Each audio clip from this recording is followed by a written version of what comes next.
जय माता दी। श्री माता वैष्णो देवी की तीर्थ यात्रा को लेकर ये एक बहुत ही जरूरी सुरक्षा जानकारी है। अगर कोई भी सितंबर के महीने में दर्शन करने का प्लान बना रहा है तो इस पूरी बातचीत को अंत तक सुनना बहुत ज्यादा जरूरी है। चलिए सीधे सबसे महत्वपूर्ण जानकारी पर आते हैं। 5 सितंबर 2025 तक श्री माता वैष्णो देवी यात्रा सभी भक्तों के लिए पूरी तरह से बंद कर दी गई है। जी हाँ, ये एक बहुत बड़ी सूचना है कि यात्रा के कपाट फिलहाल भक्तों के लिए नहीं खुले हैं। तो सवाल ये उठता है कि यात्रा आखिर बंद क्यों है। देखिए, इसकी वजह सिर्फ एक नहीं है, बल्कि एक हालिया दुखद हादसा और लगातार बने हुए जो गंभीर सुरक्षा के खतरे हैं, उनका एक कॉम्बिनेशन है। चलिए जरा इसे विस्तार से समझते हैं। सबसे पहले बात करते हैं उस विनाशकारी घटना की, जिसकी वजह से यात्रा को फौरन रोकना पड़ा। ये सब कुछ एक भयानक भूस्खलन के साथ शुरू हुआ। तो हुआ ये था कि करीब 11-12 दिन पहले अगस्त के आखिरी हफ्ते में अर्धकुंवारी मंदिर परिसर के पास एक भोजनालय पर एक बहुत बड़ा भूस्खलन हुआ। और जैसे ही यह हादसा हुआ, फौरन मतलब तत्काल प्रभाव से यात्रा को बंद कर दिया गया। और यह हादसा छोटा मोटा नहीं था, इसमें जान माल का बहुत भारी नुकसान हुआ। जो शुरुआती रिपोर्ट्स आईं, उनके मुताबिक करीब 35 से 40 श्रद्धालुओं की दुखद मृत्यु हो गई और सैकड़ों लोग गंभीर रूप से घायल हुए। ये आंकड़ा बताता है कि ये घटना कितनी ज्यादा भयावह थी। अब यहाँ एक बहुत बड़ा सवाल खड़ा होता है कि क्या इस हादसे को टाला जा सकता था? क्योंकि देखिए, जो जानकारी मिल रही है उसके हिसाब से मौसम विभाग ने इस घटना से पहले ही भारी बारिश की चेतावनी जारी कर दी थी। तो जाहिर है ये सवाल तो उठेगा ही कि चेतावनी के बावजूद यात्रा को खुला रखने का फैसला कितना सही था।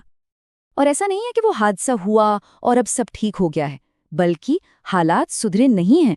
सच तो ये है कि खराब मौसम और जो ट्रैवल में दिक्कतें आ रही हैं, उन्होंने सिचुएशन को और भी ज्यादा कॉम्प्लिकेटेड बना दिया है। मतलब इस वक्त एक नहीं बल्कि कई खतरे एक साथ मौजूद हैं। बारिश लगातार हो रही है, रुकने का नाम ही नहीं ले रही। अभी हाल ही में 2 और 3 सितंबर को भी नए भूस्खलन की खबरें आई हैं। और सबसे बड़ी चिंता की बात यह है कि मौसम विभाग ने पूरे इलाके के लिए रेड अलर्ट जारी कर दिया है। यात्रा में रुकावट कितनी बड़ी है, इसका अंदाजा आप इसी बात से लगा सकते हैं कि इस इलाके में आने वाली लगभग 68 ट्रेनें कैंसिल कर दी गई हैं। इससे रेल के रास्ते यहां पहुंचना तो लगभग नामुमकिन हो गया है। तो हमारी सलाह यही है कि इस समय किसी भी तरह से यात्रा करने की कोशिश ना करें।